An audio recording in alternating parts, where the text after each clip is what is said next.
একবার, দুইবার, তিনবার, চারবার না, বারবার দেখুন। ক্যামেরায় অনেক কিছু স্পষ্ট বোঝা যায় যা খালি চোখে যায় না। সেই কথা এই আউটের ক্ষেত্রে কতখানি যুক্তিসঙ্গত ভাবুন।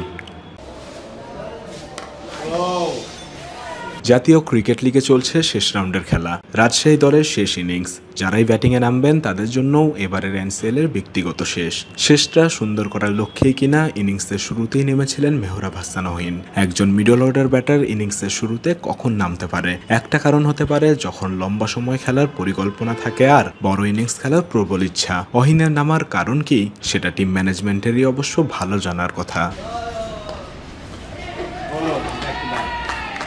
নতুন বলে বেশ ভালোই খেলছিলেন তরুণ উদীয়মান এই অলরাউন্ডার। দেখে শুনে খেলছিলেন, জোনে পেলেই সুযোগটা সেরাভাবে কাজে লাগানোর দিকেও মনোযোগ রাখছিলেন। দিনের খেলা আরামসে 2 ব্যাটার শেষ করে দেবেন সেটাই মনে হচ্ছিল এক পর্যায়ে। ওপেনিংয়ে নেমে অহিন ততক্ষণে 42 বলে 32 করে ফেলেছেন, 3-4 আর 1-6। হঠাৎ করেই আম্পায়ারের ভুল সিদ্ধান্ত কোনোভাবেই মানতে না পেরে সেখানেই বসে পড়েছিলেন তরুণ এই ক্রিকেটার।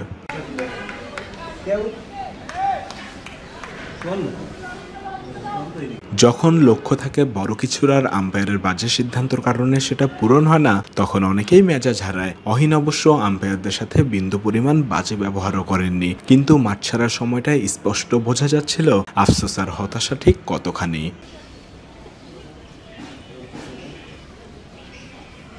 আম্পায়াররাও মানুষ, তাদের ভুল হবেই, এমন কথা আমরা অনেক সময়ই বলি, কিন্তু কিছু ভুল হওয়াটা বোধহয় কখনোই কাম্য না। দিন শেষে আম্পায়াররাও তো তাদের কাজটাই করে যান, সঠিক সিদ্ধান্ত দেওয়াটা তাদের দায়িত্ব। সব সময় হয় না তা মেনে নেওয়া যায়, তাই বলে এমন আউট যেটা কোনো দিক থেকেই আউট হবার কথা না।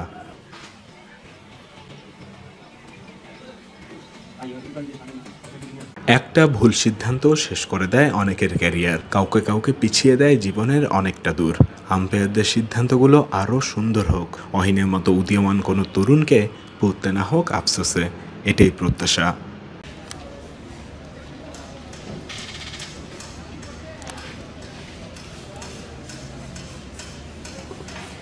চট্টগ্রাম থেকে উৎস মাহমুদ, বিডি ক্রিক টাইম।